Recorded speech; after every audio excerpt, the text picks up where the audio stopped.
ошо Чоңолайдын жана коррупционный алтын кеніндегі коррупционный баягы системага түшкөн мына Кумтөрдө Ош областынын Чоңолай районундагы Кара Казык жана Айдарбек алтын кенинде түзүлгөн 4 коррупциялык схема. Биринчи коррупциялык схема 2006-2010 жылдары Кытайлык Ocean Интербизнес, Гиккайде, Азия Голд Enterprise жоопкерчилиги чектелген коомдор жана физикалык Рустам Мамаров жергиликтүү бийликтин жетекчилери менен жүргүзүп келишкен. Алар төмөнкүлөр 2006-2000 жылдардагы акимдер, айыл өкмөттөр, жер адистери, налоговыйлар 2008-2010 жылдардагы райондун акимдери, айыл өкмөттөрү, налоговыйлар, жер адистери 2006 жылдан 2010 жылга чейинки жергиликтүү бийликтин мыйзамсыз аракеттери менен Кара Казык алтын кенинин курамында алтын, күмүш, жез жана башка сейрек кездешүү баалуу металлдары бар рудаларды казышкан.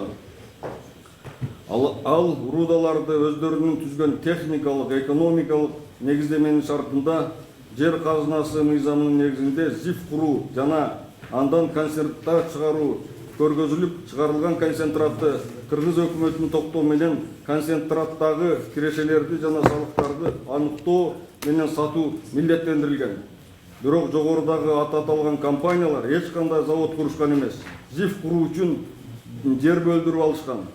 Аларды жергиликтүү бийлик эмнеге курбадың деген суроодун ордуна өздөрү көмөктөшүп эч кандай уруксат документтери жок эле руданы түз Кытай эл республикасына ташып кеткенге шарт түзүп беришкен.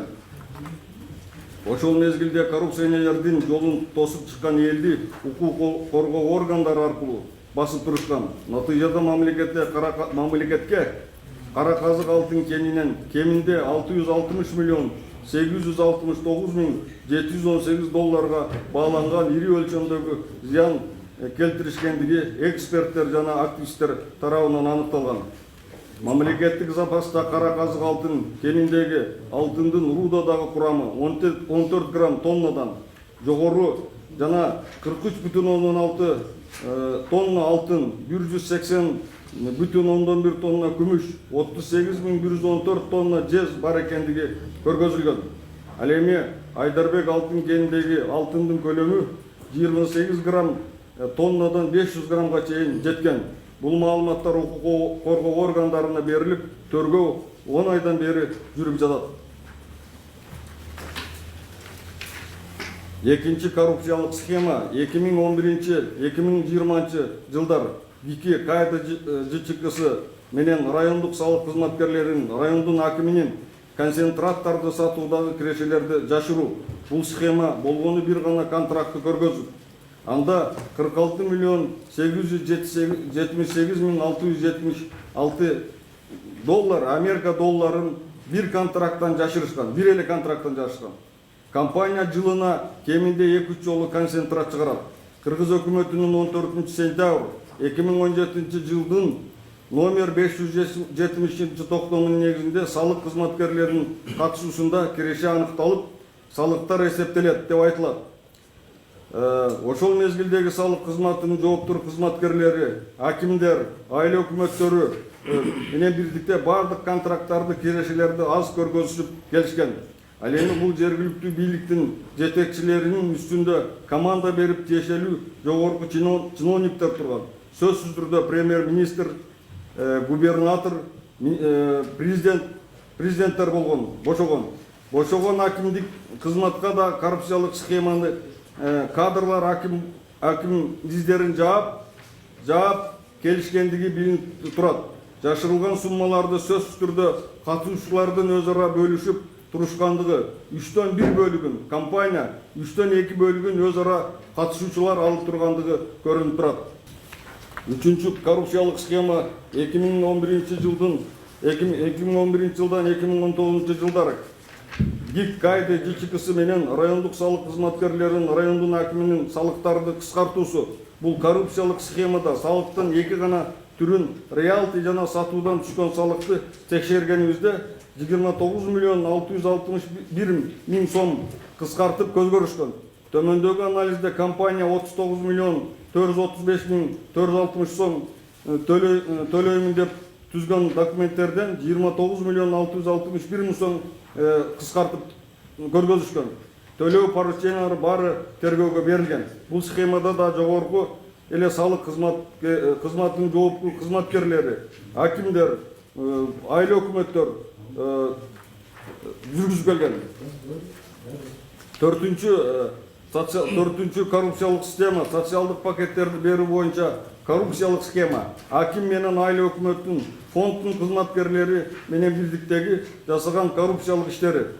255 миллион сомдук казначейден тышкары коррупциялык жол менен соцпакет аркылуу тонналаган акчалар күтпөгөн объектилер жабылганы турат.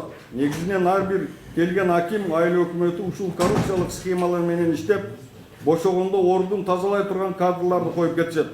Сырттан эч кимди кызматка жолотушпайт. Бардык жакка президентке чейин маалыматтарды жалган беришет. Азыркы мезгилде бардык далилдер, аудио жазуу, видео жазуу, бир нече иликтөөлөр, президенттерге кайрылуулар жана 300 барактын тегерегинде тиешелүү далил документтер берилген. Кайды ЖЧКсынын тиешелүү чиновниктер ар дайым доля алып турушат.